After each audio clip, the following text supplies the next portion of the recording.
invest in and follow principles. That has proved to be pretty successful. This landlord's gonna make almost $2 million over the next 12 years for doing something one time. And that's like residual. This guy's got another 7 retail spaces and he's got 10 stories of apartments above it. And I'm like, man, I'm on the wrong side of the coin, right? I need to own real estate, not broker it. You start doing deals that are absolutely life-changing, like that put you on the path for intergenerational wealth.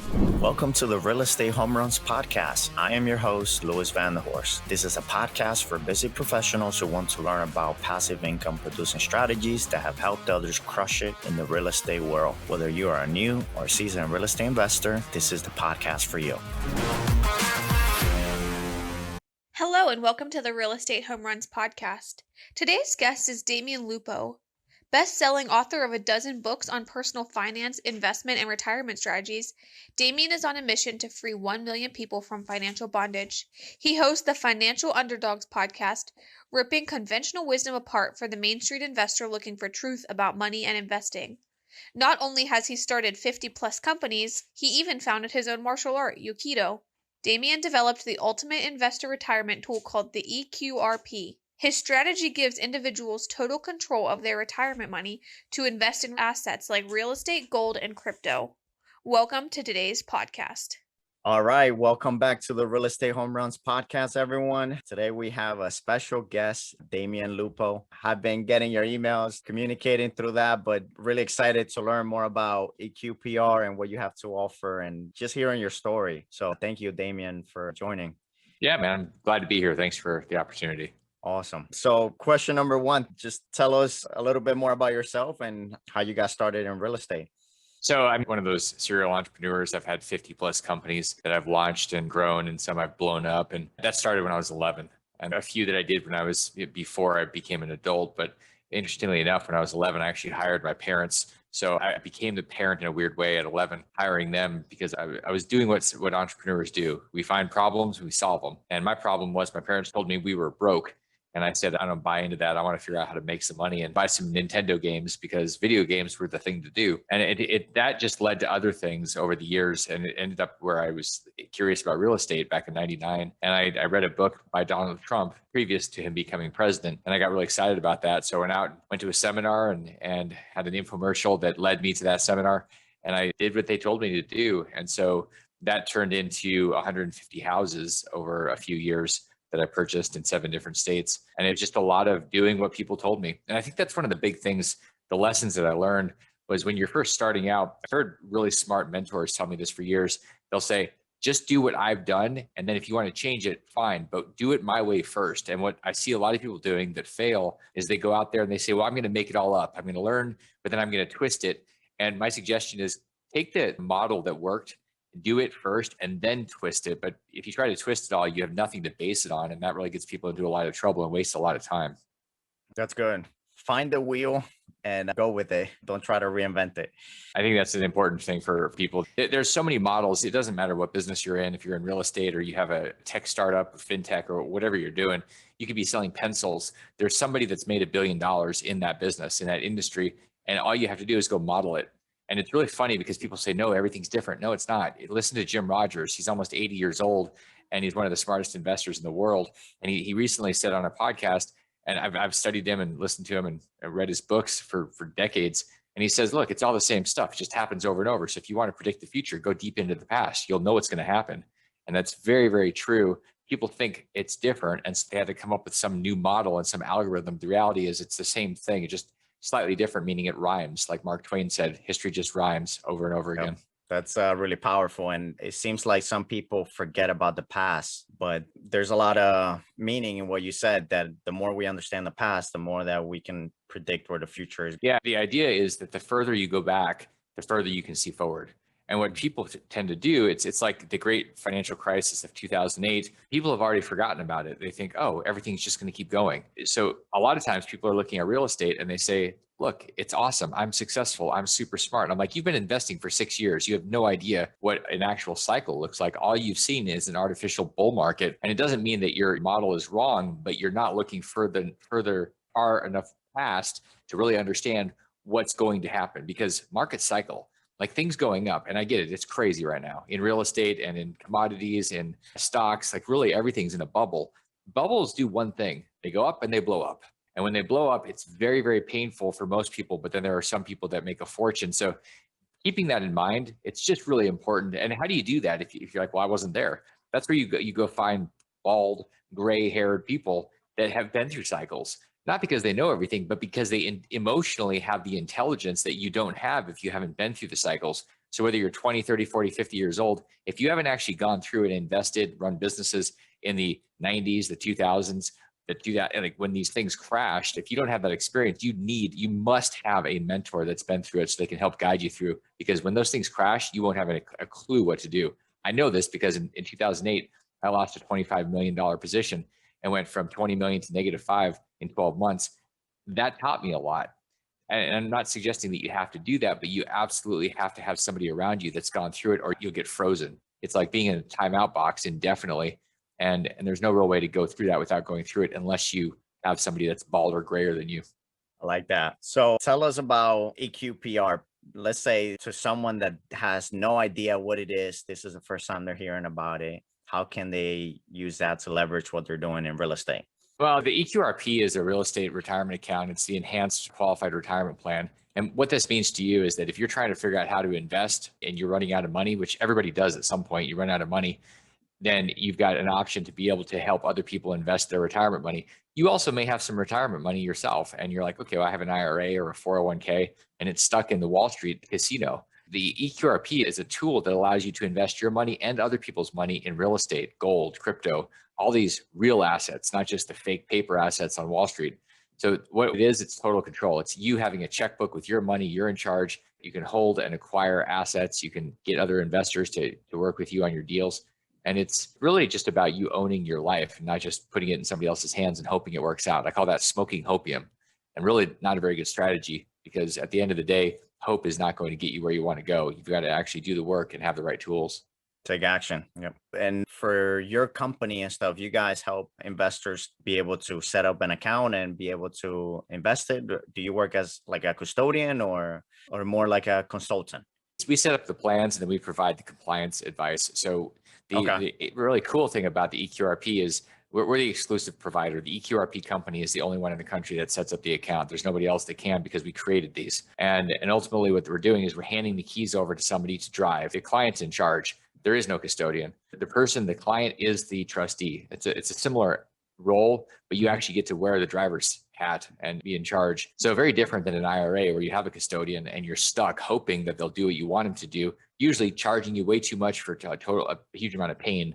And we do something different. We give people the control and have a very, very fair, appropriate amount that we charge. It's flat. It's not based on whatever you do. Typically it's $500 a year.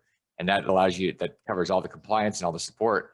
And what that means is that people that are self-responsible, that really want to design their life and are committed to doing it, this is the ultimate tool, because you don't have somebody else getting in the way like IRA custodians tend to do. That's good. Would you mind going over perhaps a deal that you have done using your eQRP, or maybe one of the investors that you work with?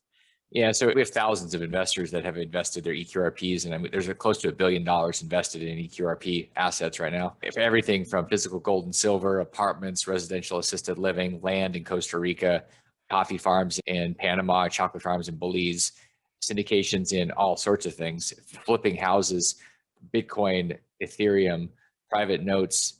It's an endless list. And we have clients that have invested in all of these. And like I said, there's about $1 billion. So you can imagine it's pretty well diversified across all sorts of things. Okay. Is there a minimum that someone must have in order to create an account or to be able to invest it? It's a great question, because a lot of people think they need a certain amount of capital. And the reality is what you need a creative mind. And the answer is no, there is no minimum. When I started my real estate investing, I had negative money, meaning I didn't have any cash. What I had was a credit card. So I took a cash advance on my credit card for $6,000 and used that as a down payment when I took over a mortgage and bought a house. And that house spiraled into 150 houses. So if somebody said, well, it takes $50,000 to get started, I would have never started. What I did is I used my brain and I went to a seminar and used somebody else's intelligence from their experience. And that's what changes everything. It's not leverage. Otherwise, I would have said, okay, I'll wait 5 years and I'll save up $50,000 or $100,000. That's the slow version. You've got to learn how to raise capital. You got to learn how to leverage your mind and not necessarily just your own checkbook. Are there any influential people that have helped you in your real estate journey? I know you mentioned Jim Rogers. Any other ones or words of wisdom that have been shared with you? It's funny. There's a podcast. It's something to do with self-made man, and I think maybe what it's called. And I always laugh when I see that title. Smart guy that runs it, but there is nobody that's self-made. That's all baloney and BS, if you will. And it's because everybody has people that have helped them, and we've learned from people. Nobody does it on their own. You don't just say, okay, I'm making everything up. We all leverage off other people. And so for me, there's been tons and tons of people.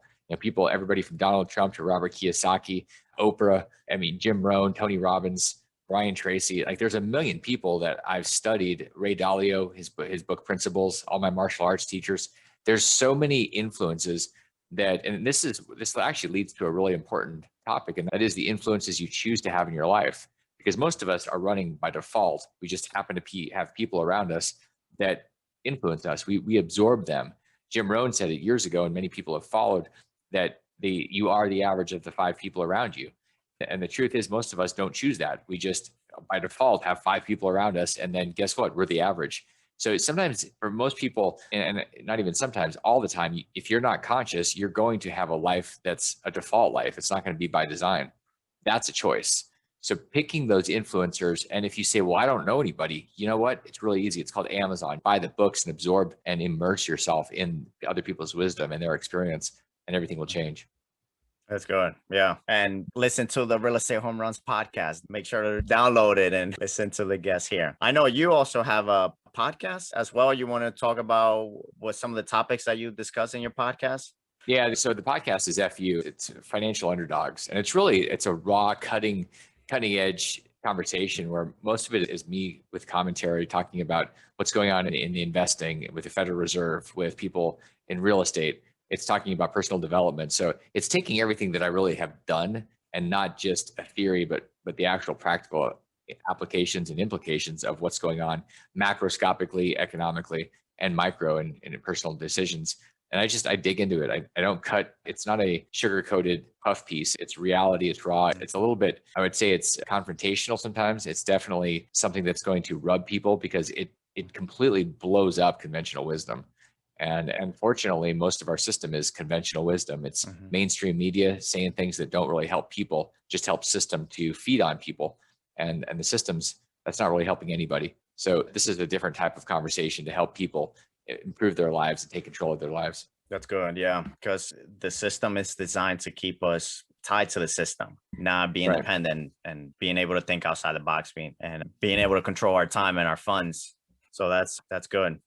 Yeah, you really have to ask yourself, if you're listening to CNN or Fox, or if you're reading the USA Today or the Wall Street Journal, really, are you getting the information early enough? Are you getting the real information? And most people, and then if you say, well, I'm getting it from my friends or my family, do they have the right information? It takes a lot of energy and a lot of effort to get ahead of what's really true. And that's a great question to ask. What is true?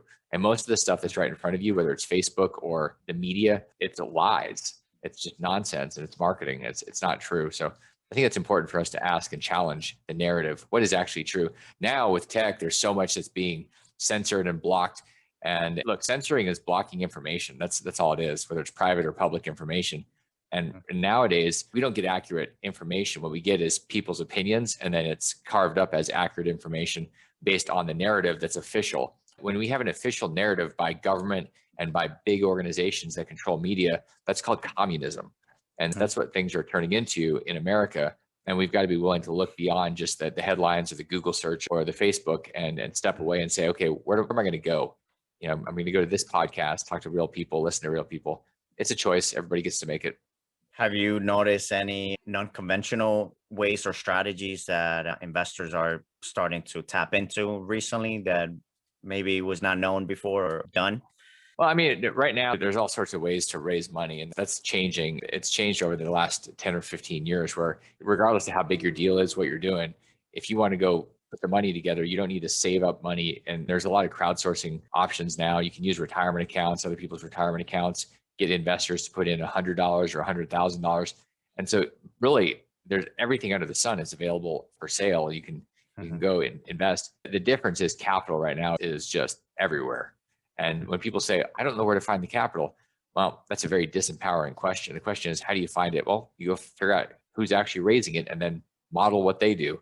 But the reality is there's so much capital looking for a home because the trillions that have been printed is moving through the system.